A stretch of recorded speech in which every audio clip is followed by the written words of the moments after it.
door, dogs and all that. If you're in a building complex, you have to go all the way out to the road. Don't just stand out in the driveways of the companies.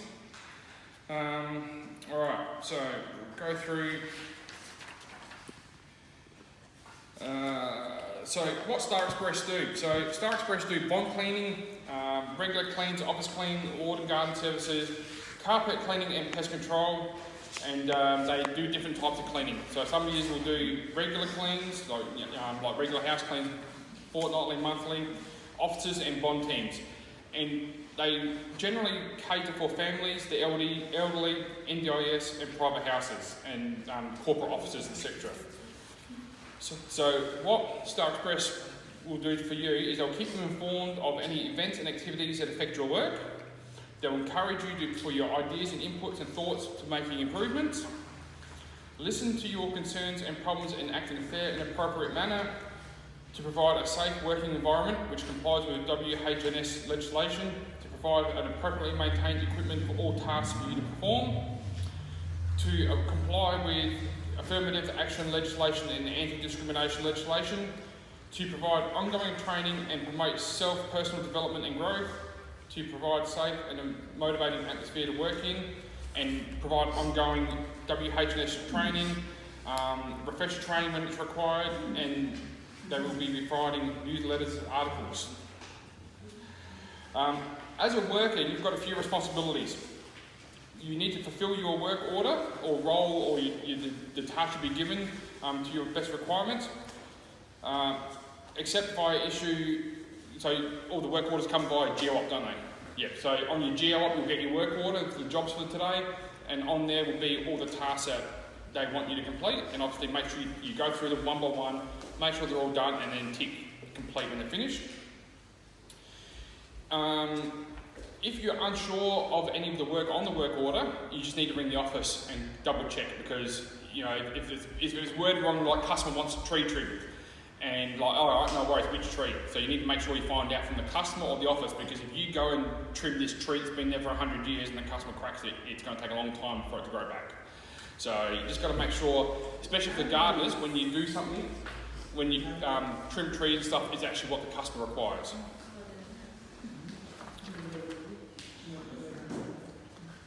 Okay, so key security is one of the other things. So we've had to deal with this ourselves, trying to get keys for one of the complexes we work on. It's been a bit of a pain. So if you have keys for your clients, you need to make sure they're kept safe. Is there many keys out there? Yeah. So in other words, basically, if you take a key, you take responsibility for that place. In other words, if you forget to lock the door, you'll be personally responsible for anything that gets stolen. And if insurance doesn't want to pay because the stove was left on or whatever, and you were the last person there, even though it might not have been your fault, you would be responsible. So it's really, really important to always take care of the key and make sure everything is locked, please. Yeah. The other thing is, when your keys are at home with you, make sure they're locked away. The last thing you want is for your place to be robbed and there's an address with all these keys with all the clients' names and addresses on them. You need to make sure they're kept in a lockbox somewhere. So office works sell the little cash tins, probably about $40 I think, put them in there. That way they're just locked away nice and safe. Maintaining care and equipment of your, maintaining your equipment.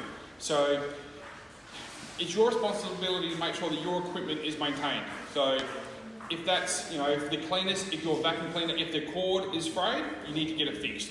Are they your vacuum cleaners or? Yeah, so guys, we'll speak about the detail. If you're the last person to use it, you're the best guy to see, listen, there's something going wrong with my machine, it's making a funny noise, I smell something, or I can see this cable has been, knotted so many times it's beginning to crack. The only person who can report that is you. I'm not checking this every single day, it's impossible, neither is Jason, neither is Doug, so it's your responsibility to make sure that everything is up to standard when you check it in. So when you check your stuff back, make sure it's fine because then it's ready for the next time. Yeah. And the other thing is with your equipment, if you fail to report it, so say you do your last job and the vacuum cleaner hose is broken, I need a new one. Sort it out that night. Don't wait till the morning because otherwise you're going to start late. You're going to get to your first job and go, oh no, I can't use it, I have to run off to the shop to go get a new one, and then you're going to be late, running late all day. The girls are going to have to ring all your clients to say they're going to be an hour late, when really you probably should have got it organised the night before. And with your own vehicles, it's vital to make sure that you keep your registration up to date on them. Like there is an app, because now we've lost all the rego labels. There's an app, you can get it, you punch in your rego label number, and it tells you whether it's registered or not. The problem is if you go past a police car and it goes off, they're going to pull you over. They're going to fine you, you're going to be out of work, they'll tell you to leave the car on the side of the road until you pay it. Alright, so it's vital to make sure that your vehicles, trailers included, are always registered. The other problem is, if your vehicle falls out of registration, you will lose all your insurance on it.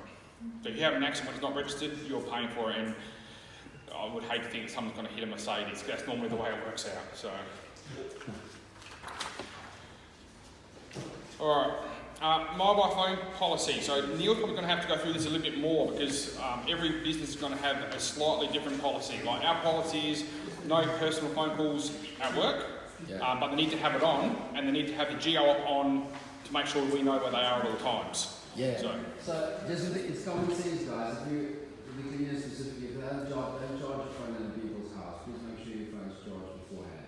It's just courtesy. And also, like you said, with regards to personal phone calls, I mean, if it's an emergency, take a call. Nobody's going to fire you, fine you for that. But I mean, use it amongst your own discretion. It is. Imagine you being the client and somebody's phone rings and has a half an hour conversation in your time. They feel like their time's being stolen. So, just keep that in mind. And the other thing is to always approach your work professionally. So recognise the importance of the work you do and for the people you do it. These generally, especially with the NDIS clients, are people who can't do it for themselves. We're trying to help them improve their standard of living. Whether it's having nice gardens or making sure that the house is always clean, because these people who have carers and all that, they don't want to be cleaning up all the time. And at the end of the day, it's work for all of us. So that's why we need to make sure we do a good job. Treating our clients and other team members with courtesy, respect and manners. Demonstrate the utmost care and honesty in all of your dealings that you represent the business on behalf of. Always showing care to the client's property and Star Express equipment. So even if you're on site at a client's house and you damage something, you have to let Neil know straight away. So it could be as little as, the mowing guys, you're edging and you put a rock through the window. Yeah. Obviously, the mowing guys have insurance for that, but we need to tell the customer. The customer's not home, the customer needs to find out from us prior to them arriving home and finding the damage, because if they find damage first, they will lose it. You need to make sure that we're on the front foot with that. So if you do just do some damage, ring up Neil, at least we can talk to the customer and smooth it over before they get angry about it. Always be on time. So if you are running late, just ring the girls in the office. A customer won't mind if you're early, they will be annoyed if you're late. And obviously if it keeps happening all the time, then that's something that Neil and the girls will have to speak to you about, because we can't keep running late. If the job takes an hour and they've only allocated you half an hour, tell them it takes longer to do the job than you're asking us. We need to make sure that the times that we have in GeoOp are accurate for the work we've asked to do. Yeah, just want to jump in there, sorry. Some of you have done the courses in the NDIS. All of you must please do that course. I've sent the links to everybody who needs to send it out. It's very important because it explains to you what NDIS is, what it stands for. Just in a brief nutshell, it's for disabled people, as Jason just explained. It's a big chunk of our business, so you will deal with them. Not the problem with them, but the unique situation with them is that they are very specific as to who they want to deal with, what time they want to deal with them, and how they want to do it. Some people don't want to see the cleaners, some people want to see them, some people don't want to talk to you, some people want to talk to you, but one thing that he mentioned is time. If you have to be there at 12 or 1 or whatever, please make sure you are there on time. And if you're going to be late, give us a call in the office, we'll make sure they're aware of that, because they sit at home mostly, not doing a lot, but For some reason, when you get there and you're late, they will be gone. Or something will go, or they'll be waiting for you and timing the watch, and then they'll have an easy fit if you're not there, and then they'll phone the whole world, and the whole world will come down on those two girls at the back.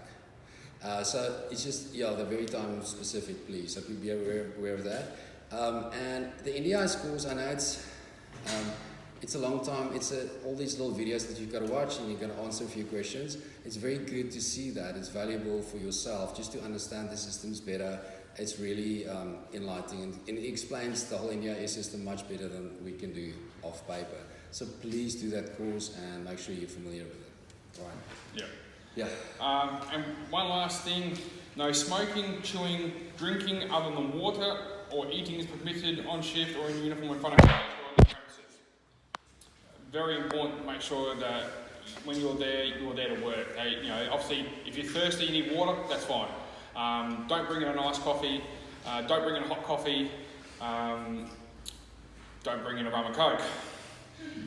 You need to make sure that you act and are seen as being very professional for these customers. Especially with NDIS, there's so many clients, people out there who will do our work that they'll just change if they're not happy. Yeah. That's a simple part of it. There's a big chunk of business out there, and the best part about NDIS, they pay. They pay within a few days. I've got mum and dads that we mow for, and 92 days overdue, 120 days overdue, and NDIS I've never had an overdue invoice. So these are the customers and the clients that you want to make sure you keep happy. And because it's not coming out of their pocket, they've got an amount, and no one knows what that amount is apart from their provider, but they want to spend that whole amount every year. So don't give them an excuse not to. If you are a cleaner and you see, oh, hang on, those windows are pretty dirty, but it's not on your list, let Neil know. Because he'll make sure that it goes back to them saying, oh, your windows are dirty, maybe we need to put an extra half an hour to get them done. So, alright, so we are on 3 pages in. There's a little questionnaire on the bottom before section 8. So, looks like that. Righto, so we're going to do this as a group to make sure that we all understand what's going on. So, what are the challenging behaviours you may see when you arrive on site? Somebody's angry. Somebody's angry.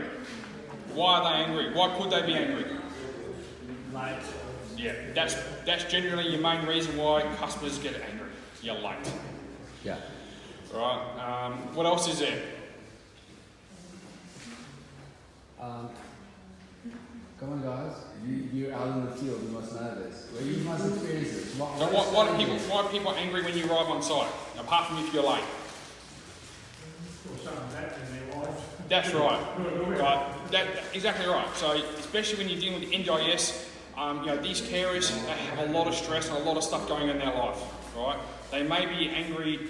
They may be having a really bad day, and unfortunately, you may cop the brunt of it. So, and just the easiest way to fix a person who's really angry, just smile back at them. Don't let them affect you. Because you get angry, the first thing they're going to do is they're going to ring Neil and you'll be offside. So. I guess You didn't want one. Okay, so there's going to be another scenario. We had a scenario the other day where we got to a NDIS client, and the guy was visibly, you could see him sitting in the house, but he wasn't moving. So, what do? Do you keep on knocking? Do you call him? That's the kind of thing. So, I'm going to throw it out on the table. What do you do when you get to a house? You can see the person, but he doesn't respond to you knocking. Or see if you can better respond. who do you message? Okay, when you get in a situation like that, the safest is to call the office. Unless you see a life-threatening situation, it will obviously be calling 000. If you see somebody lying on the floor and the chances are that person is not breathing, don't waste a minute by calling us first. Call the ambulance, say, listen, I'm supposed to be cleaning this house. This person, I can see him laying on the floor. I don't know if he's breathing, but he's not responding.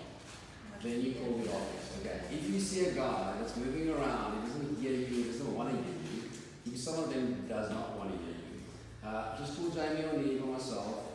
We will quickly make contact with him via other sources. Okay. But please don't getting your client to speak. We need to report this to all the support coordinators. We need to make sure that people in their lives are aware of the fact that they are not responding for some weird reason. Alright. Jason? Right. What do you think you should do if a person starts yelling at you? No. Walk away. Yep, that's one thing. Leave them to settle down. Just mind your own business and keep doing work. Yep. Yep, just smile, walk away, don't start back at them. That's the absolute worst thing you can do. Yeah, like, you know, you don't know what's going on with that person. You don't know if they've actually got an illness, or they've had a really bad day, or the noise of your whippersnipper is driving them nuts because they've been trying to sleep. You just don't know what's wrong with them. So they start yelling, just smile and turn around and walk away. If they ask you to leave, just leave and call the office. Yeah, most people in the world we meet are not normal in any ways. But some of the clients we've got are very, very challenged in different ways. Some of them only sleeps 1 hour a night, some of them are only 1 hour awake a day. You know, so some of them have anger issues, so their approach will be angry, and they won't really be angry at you, it's just the way they are. So the challenge is always to just think to yourself, you know, he's not angry at me, it's just, like you said, what's going on in his life. Let me just put a smile on my face and just be friendly. I know it's a challenge, but yeah. In saying that, whenever we do have a new client, either, you know, our gardeners, Jason, Doug, Neil, or myself or Neve, we will go on site and meet with them and do an on-site assessment. If we feel that this client is safe for us to proceed with, then we will book in the job. If we feel like the client is, you know, a bit risky and might put us or our staff in danger, then we won't proceed with them. So we are choosing our clients wisely. If you do happen to go on site and you see something that you think shouldn't be there, definitely give us a call and let us know. But we put in a lot of processes and safety measures in place before we onboard them to Star Express.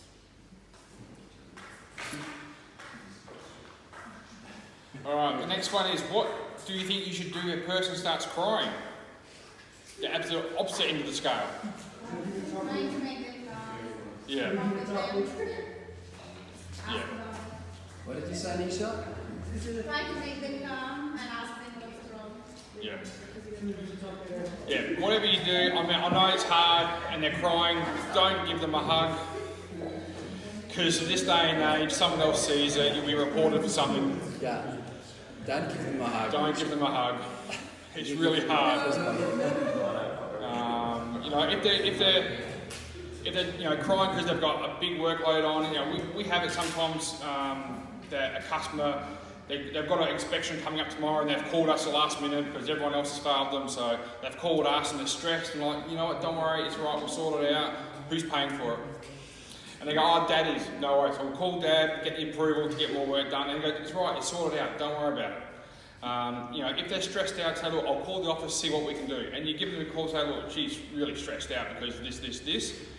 There might be room to move. There might, you know, stay an extra 15 minutes, just do what you have to do. You know, there might not be an NDIS client. There might be someone who's just willing to pay the bill. So you just got to sort of calm them down as best you can. Don't offer them stuff that you can't do. So don't say, I'll do this for you, it'll be all right. No, hang on, I'll see what we can do, ring the office. They might be able to, you know, squeeze out another 15 minutes worth of work in there. You just never know, like, you know, especially if it's a long-term client. If you've been seeing them for years, we do it all the time. You know, they ring up, oh, can you please just come do this? We just go over there, do the quick 15-minute job and leave. They go, oh, how much is that? Like, don't worry about it, you've been paying us for years. So there's always a little bit of goodwill that can go in there, and that little gesture will make sure that customer stays with you for another 12 months, I can guarantee it. So, what do you think you should do if they are ignoring your request or questions? This new quick call to me and leave. Yeah. Yeah. If they don't want to deal with you, they don't want to talk to you, they're not giving you the answers you need, just say, you know, bring them up, say, look, I've asked the customer what tree she wants. She goes, oh, I don't know. She keeps saying, I don't know. What do you think? Just ring up the office and just, you know, say, look, I'm not sure what to do. Yeah. The customer's being very non-specific. They might be having a bad day. They really may not know. It might not be their house. Yeah. So, and that's the thing. When it comes to tree trimming and that sort of stuff, if it's not the client's own house, it's very hard for them to commit to cutting a tree. Do you guys do much tree trimming or just shrubs and bushes? Oh, no, we did tree trimming. Yeah.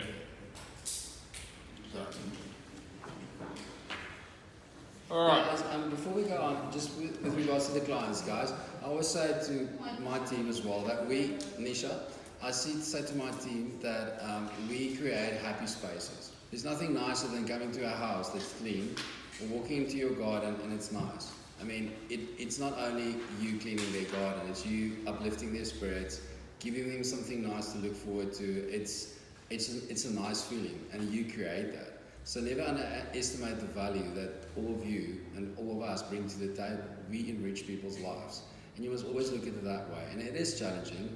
People sometimes treat you like, you're just supposed to do your job and, whatever. But I promise you, there's a lot of them that really appreciate you. We get a lot of compliments and emails from people about all of you guys, and that's the best part of our day, is just to read all these things. We can't always give the feedback to you guys, but in general, there's a lot of people who loves you. And if you can make your client your friend in a way of being, decent to every single one of them, they will be sticking to you and they will ask for you. Okay, anyway. All right, so now we're getting on to more of the workplace health and safety stuff. So the policy itself is very boring and long-winded, and we are not going to go through it today. It's something that you need to know where it is, and it's in here. So it is important that you know about it. Essentially, you have to make sure that you don't do anything that you know is going to hurt yourself or hurt someone else. So if you looking at you're going to lift something out in the garden, customer wants this fridge moved, and you're looking and go, oh yeah, it'll be right, and you go, oh hang on, no, that's 25 kilos. You need someone to help you. You can't lift anything over sort of 15 kilos if you're a fairly strong bloke. You need to work as a team to make sure that you don't hurt yourself. So, and we've done it a few times. We've had to move a fridge or remove some rubbish. Don't pick up something that you're going to hurt your back with. Because someone who, like me, is a fairly tall guy, my back plays up all the time. It's not fun. When it really goes, it goes for about a week and a half, and you can't move. Just don't try and lift up or push or move something that is just not designed to be moved by one person. So when you guys get to site, you have a form you fill out. Is that correct? The cleaners bill. What about the gardeners? Do you guys have a form that you fill out, or a swims? Okay. All right. If he's letting you know, we've got one, and we can pass it on. So the reason it's not a form you have to fill out every time. It's just mainly when you get to the place for the first time. Yeah. Just to assess the situation. Make sure you know where the emergency exits are. Make sure there's no hazards. Make sure you're safe. Make sure there's not a dog that's going to attack you. It's all listed in that form. So I think the forms are included in the so all the these little colourful folders that they're mainly for you guys. If you look in there, all the forms are in there, and we'll explain it to you afterwards a bit more in depth. But just so you know what it's about. All right. Yeah.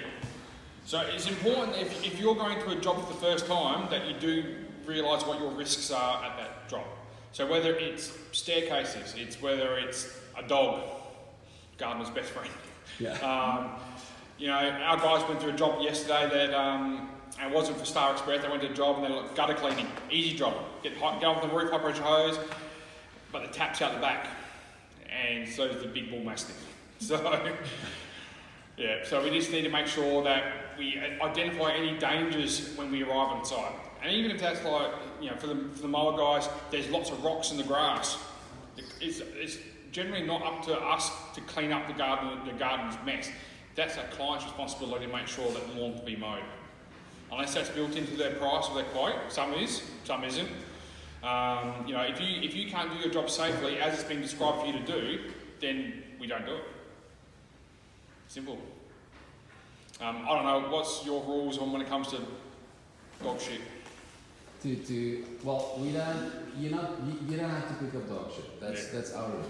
So if they want you to clean up a house, we had a situation where the whole house was full of cat poo, and I'm not going to expect any of our cleaners to clean that. It's not what we do. It's a biohazard. It's not healthy. It's not safe. We don't do it. You can be very nice to the client if they're there and say, I'm sorry ma'am, you know, sir, whatever, there's some feces on the grass, I know it everywhere but there. Just because I can't get that through my machines, you know. Or if you're in the house, you can just nicely say, I'm not allowed to by our company policy to clean any feces. So please, I've contacted my office to make them aware of it, but I've cleaned everywhere around it as far as I could, as best as I could. You know, just be nice about it, but yeah, we had a specific situation like that, and it's very uncomfortable because what do you do? They kind of hope you will clean it because they don't want to clean it. But if there's cat food that was lying there for the last 4 months, I mean, you know, it's just ridiculous they expect us to do it. So yeah, you don't have to do it. It's the rule. Yeah. I can tell you some good stories about that sort of stuff. Yeah, we're lucky ours goes. You'd be surprised, yeah. Oh. Well, I want to know this. Alright, so the next one is, as part of the workplace health safety, there's a Think Safe poster. So have we got that? That's Yeah. in the book, or is that on its way? It's in the book, but it's also in all these folders. Guys, I will share these folders with all of you as well. So it's in out to Doug and to Jason, to you, and they can share with you. It looks like this. No. This is required by government, and you all look at this and know what it's all about. Alright. But yeah, I will share this digital folder with everybody so you can just look at it again whenever you like.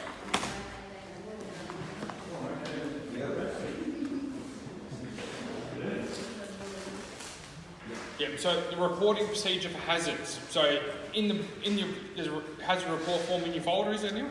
Yeah. Yeah. So if there's a hazard you find at one of the houses, could be if you are doing cleaning and you have to go upstairs and the balustrade's loose. You need to report that hazard on the form to the office so they can inform the client that, look, this isn't safe. Because a balustrade is there to make sure you don't fall through it. So if it's rotted out, then it's not doing its job. And obviously it's not up on us to fix that, but it's on Neil to make sure that the customer is aware that that's a repair that needs to be fixed. If you go through your book, you'll see all these forms at the back of the book. So you'll see there's a arrival checklist that you can look at. You don't have to tear it out of your book. We want to show you the digital copies and whatever you need to do that properly. But yeah, everything is in at the back. With regards to safe methods, maintenance, all those things. Anyways, yeah. Yeah. And there's an injury report form, we'll get to that, but in case anybody gets injured or whatever, this is the form that explains what needs to be filled out there as well. Yeah. Yeah, so obviously we need to make sure that we identify any hazards and report them straight to the office to make sure that they can get fixed, and make sure that if it's something that, you know, it's a big job, can't be fixed straight away, at least then everyone else who goes to that site knows about it. It's in the GOB saying, watch out for this balustrade on the first floor, it's loose. So manual handling. A manual handling task is where you have to lift, push, pull, carry or restrain something. It can include repetitive movement, repetitive or sustained force, high or sudden force, sustained or awkward postures, exposures to vibration. We should be encouraging and using good manual handling techniques. For example, when bending or lifting, try to vary duties and change posture. When bending to lift objects, try to maintain an inclined back and bent knees to a semi-squat, where your feet are stable on the ground and you assume a power lift stance. When lifting with awkward and heavy items, use mechanical aids if possible. Where this is not possible, consider team lifting where people are trained. So essentially, when you go to pick something up, feet on either side, bend your knees, keep your back straight. I managed supermarkets for 20 odd years, and the amount of back injuries we had was out of control. Like, it was bad. Manual handling, like every carton gets lifted off a pallet. But 90% of back injuries come from lifting a cigarette lighter off the ground at home. Because it's not always something that's heavy that does it. Yeah. So it's just an awkward movement that pulls backs out. And when you have, 90% of the time when you have a back strain, it's a muscle. It's not, you haven't like pulled a disc out or anything like that. It's normally a muscle. Yeah. So you just need to relax it and just look after it. If you are injured, you can't come to work, you need to let Neil know. Yeah, just to explain what he said, and I know this sounds silly, but what the whole description means is when you, for instance, use the mops or when you broom or whatever, to not bend forward and do it like this, but to engage your core, stand up straight and to do it like that. You know, and the other thing is when you, like you said, when you pick something up to bend down and pick it up, or when you have to bend a little bit like a semi-squat and just pick it up like that. Whereby if you do that, you might not feel it immediately, but you will feel it later in your life, and you will be very sorry that you did that. Ask me, I had 2 back operations, so yeah, take care of yourselves. Right, ladders. So with the cleaning, do we use many ladders in the houses, or is it all on the floor? We don't use any ladders higher than 2 steps. Yeah. So whenever you use a ladder, just make sure that there's somebody who can hold your hand so you don't fall off. That's the rule. So please make sure that it's stable, obviously stable surface. Yeah. I'm not sure for the guarders and everything. Yeah, we've got ladders, yeah. You guys have ladders? Yeah. So obviously you need to make sure they're safe and stable on the ground. Don't use a ladder by yourself. Yeah, hedging's probably, and tree trimming is probably your main thing, I guess. You know, if you can't get a pole hedger, make sure you use a ladder, make sure you feel safe on it. Do not stand on the top rung. I was looking at Facebook the other day, and there's a guy, it's in Melbourne, where they have hedges on every property, and they're all 6 metres tall. And these guys on the A-frame ladder, and he's standing on top of the A-frame ladder with a long pole hedge. I'm like, oh my gosh, if work cover saw that, they would probably close him down. Yeah. So you need to make sure that when you are on a ladder, you've still got a couple of rungs in front of you to lean forward on. It's your only safety mechanism you've got if you lose your balance. If you're standing on the top rung 6 metres in the air, yeah, it's a trip to the hospital. Yeah. You're not gonna survive that with a cut. And if there's any way, like I said, you guys are in the field, if there's any way that we can help to better your life, if there's somewhere that you take strain by carrying a thing for too long, like 2 of our girls both had back pain because of the vacuuming and stuff, and we could go, because we knew about the issue, we could go get them some trolleys so that they don't have to carry the equipment so far. So those kind of things we can help you with. So please, if you don't report that to us, we won't know. You know, so just always keep in communication with us. Yep. So for the gardening guys, there's a whole page there on ladder and ladder safety. Pretty basic sort of stuff. Just make sure, but the main thing is make sure it's level. So quite often there's ladders designed that you have one side up and one side down for uneven surfaces. Make sure that when you get on it though, it doesn't rock too much. You know, you've got to make sure it's safe and stable to use. Carrying equipment. So do not load yourself up with too much equipment.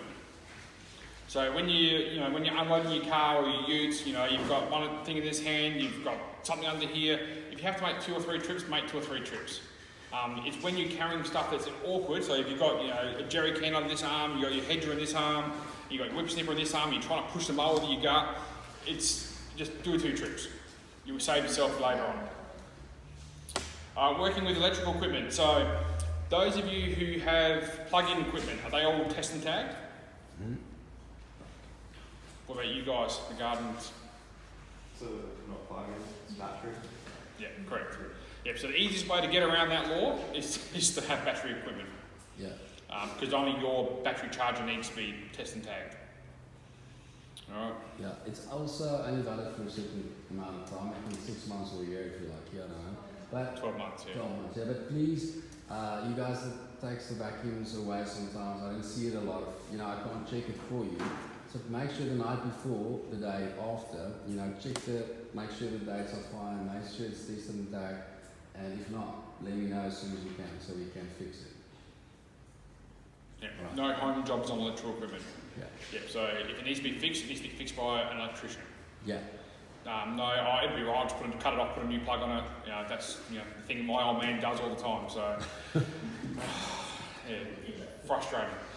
So you just got to make sure that when you get stuff fixed, it might cost money, but you got to make sure they get it fixed properly the first time. Otherwise, it will cost you more in the long run. So that's the last bit about electrical stuff.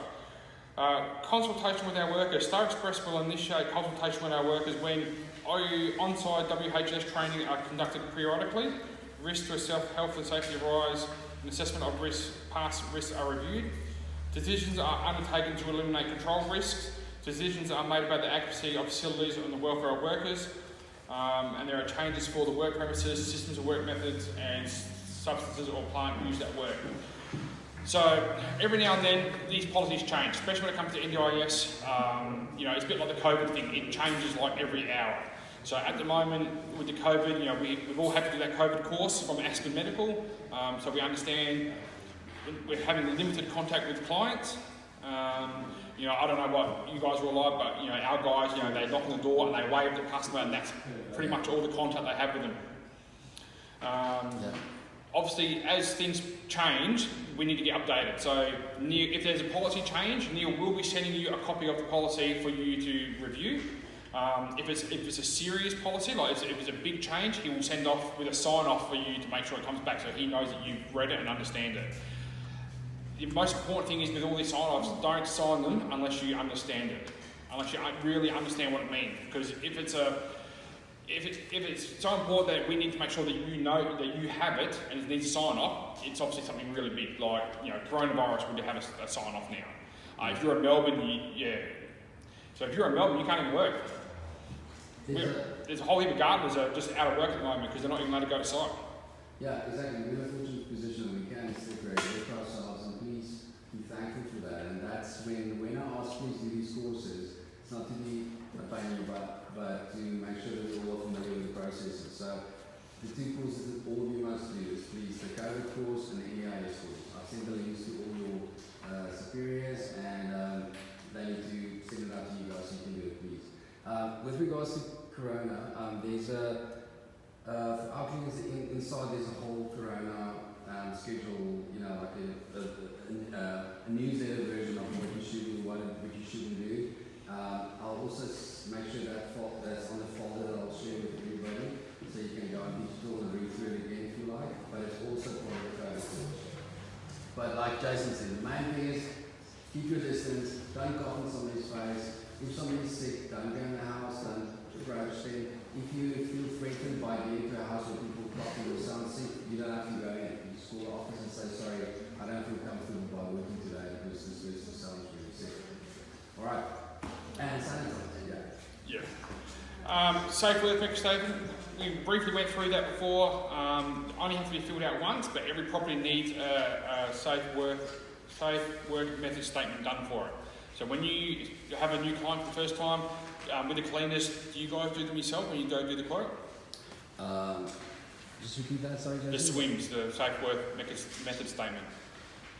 What does that mean? We don't usually do the quote, we would normally do the for a while, but they would normally be done on the first Visit, yeah. it was approved. Yeah. Yeah.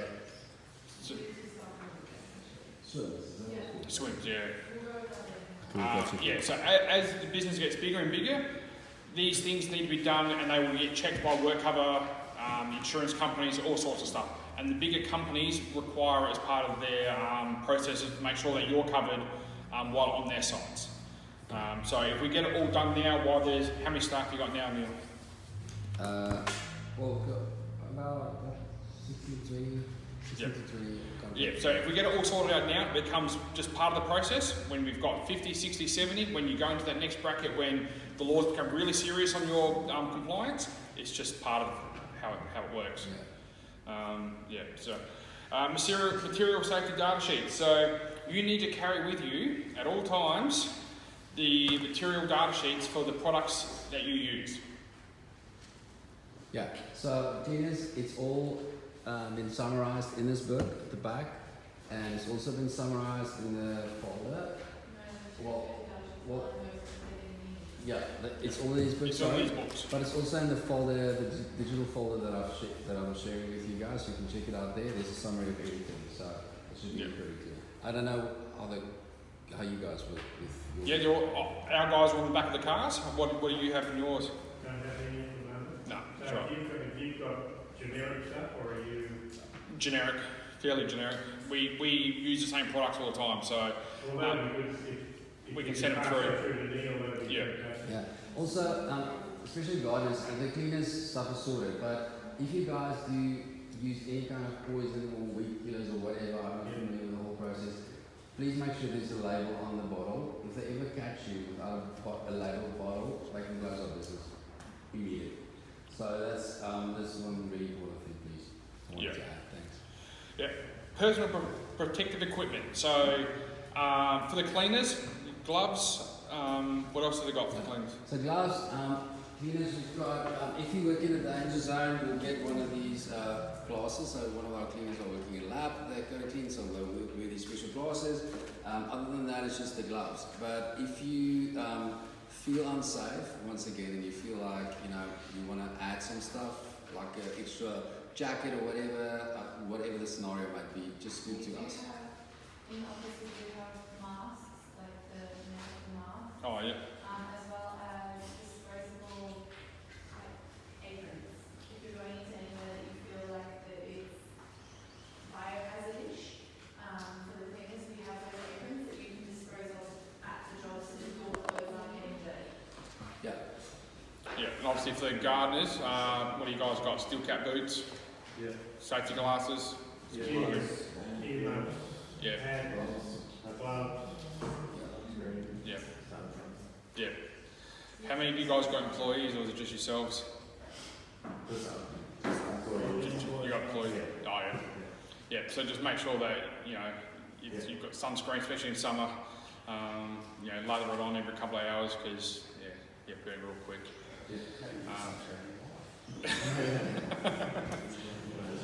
First aid kits. Who has a first aid kit in the car? Have you guys got? Okay, Put last your hand up, time. Claudia. You guys have your first aid kit, right? Siraj? You get the first aid kit, yeah. Janae, you got your first aid kit in the car, right?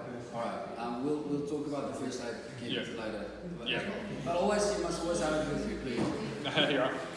Evacuation procedure. So every place will have a different one. So if you're doing just residential houses, like I said before, the evacuation will be out the front door if it's safe, onto the road. Thing is, you've got to look after yourself before you look after someone else. So don't go back into a house if it's burning. I know that sounds really bad, but you have to look after yourself first. If the fire department gets there, there's one lady, she's in the back room, I couldn't get her out on the way through. Yeah. Right, that's all you can do, and you can't go back in there. I know it's hard to just walk away, but you have to look after yourself first. Yeah, we've got an emergency policy. With the telephone numbers and everything in the process as well. We will sign up on leaves today. So that will be a part of the sign-ups here. So after we've done the induction, we'll just give you each one of those 3 pages. Yeah, so you can just go through it. Always keep it with you as well if you need to call anybody in specific emergency. Alright, so the next one is chemical safety. So we touched on it briefly with the MSDS sheet. So with the chemicals, you need to make sure they're labelled. You need to make sure they're locked away securely. So you guys keep them in the boot of your car, I assume? Whilst that's locked away, that's fine. You need to make sure they're labelled. So I saw a company not long ago had all these clear bottles with all their chemicals in them. Great. Not one of them had a label on it. So you need to make sure that they're all labelled as what they are. Alright, because not just you that use them. If you're in a house with cleaning, some kid might grab it and start squirting it and then put it in his mouth. You know what kids are like. And what do you ingest? Oh, I don't know, because it's not labelled. So you need to make sure that all your bottles are labelled at all times. Fuel's another one. So obviously the garden, you guys carry fuel, a fair bit of it, 20 litres, 30 litres sometimes. Yeah. Are your fuel cans labelled? They're just like the normal jerry cans. Yeah. Different sizes for different times. Yeah. So what you need to do, we bought them the other day, $2.99 each from Super Cheap Auto, and the little labels, unleaded. Yeah. 2-stroke, diesel, just put them on, because all our bottles are red. So, I mean, I know what they are, you know what they are, but the problem is, someone else, one of your employees might not know what they are. Yeah. Alright, so and obviously if there's an accident and that bottle spills and you're in the car getting cut out of it, the fire department needs to know what's spilling out onto the road. Yeah. So, for sake of $3, you only need it once, just put them on, and if you change bottles, you just take it off, put it on the next one. Yeah. Alright. And also, just another thing, make sure whatever you take in, you take out. A lot of our cleaners leave bottles of liquid and chemicals behind.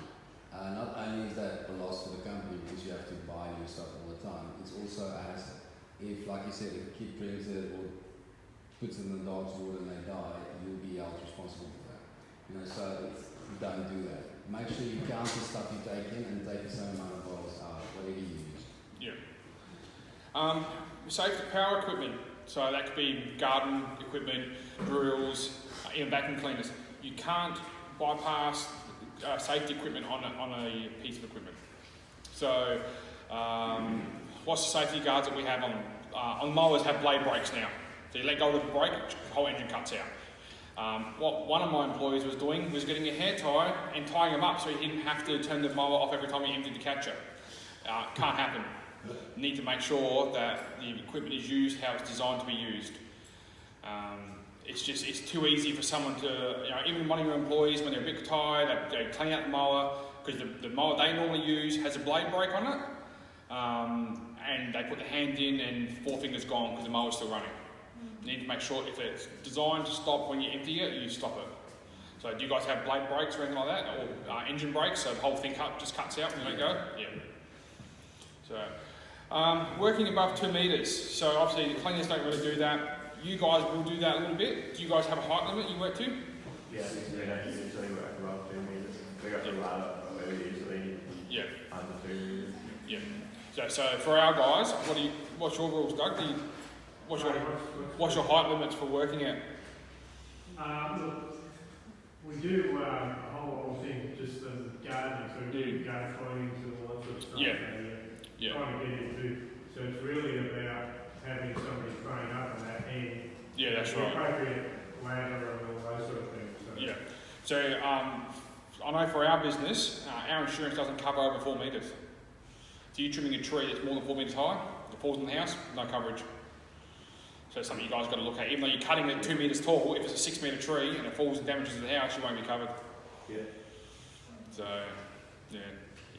obviously, once you get past a certain height and you need qualifications, so to become a qualified tree lopper, you need certificate of horticulture, I think, or arborist level certificate 3. That's all covered in there a bit more. So just be careful on the heights you use equipment at. Like we do hedges, but we've got a long pole saw and we just stem the ground and do it. It's probably about as much tree lopping as we do at heights. Yeah. So the maintenance on the equipment. So you need to make sure that your maintenance is done as per the schedule that the manufacturer dictates. So with mowers, 25 to 40 hours, so a lot of them for oil changes. Blades are technically the same, but it depends on what you're cutting. So if you're cutting really good quality grass, apart from you want nice sharp blades, the blades will last a lot longer. Where we are up north, most of our lawns are covered in sand and rocks, and we go through a set of blades in a week. So you just need to make sure that your equipment is maintained to the manufacturer's specifications. Make sure you use the correct oil in them, don't overfill the oil, make sure you put the right fuel on them, the right, if you're 2 strokes 25 to 1, make sure it's 25 to 1, don't put the 50 to 1 in there because it just won't work. Licensing, so make sure you're licensed for any work that you carry out. So obviously most of our stuff we don't need to be, but if you're spraying weed poison, you probably need to be licensed. You can have an HCDC course. Yeah, so you want. What's that? You Just good? put a stuff on it. Yeah. Yeah. Right, so now that's most of the stuff that I have to talk about. So now we have to go through to the proficiency and the sign-offs for all of you guys to get it sorted out. So it's more Neil's side of it. What I think we'll do is we'll split it into groups. We'll take the cleaners at the back, and each going to take you guys through some of the more detailed versions of the actual workflow and after his work. And she'll, explain any questions and stuff. As for the gardeners, Jason, is there... Yeah, well, most of ours we don't need to do. So, because I don't know about you, but I don't use them very often in the garden, so... Okay, but, I mean, that's... Yeah, we'll go out and speak about carrying equipment. Okay. So we'll get all the gardeners together. And, You're going outside, eh? yeah. Hey, do you want to go outside? Oh, no, we can just go out on the deck even, just have a chat so we can talk. We need you. So guys... No, we can sign off when you come back. Just before you leave today, there's a few things I need you to please remember. Sign off on the induction, sign off on the emergency list, so I can make sure you all have it. And I need, those of you who haven't received shirts yet, I need your sizes. As for the gardeners, I know Doug prefer that these things works with pharmacy. So we're looking into finding the right garden size for you guys. But if I can just get your sizes so long, we can look at, what to order for you to go. Alright, good. Alright, I'll put your shirts on. Yeah, it's cool. Right, we'll go outside. Thanks, Jason, so far.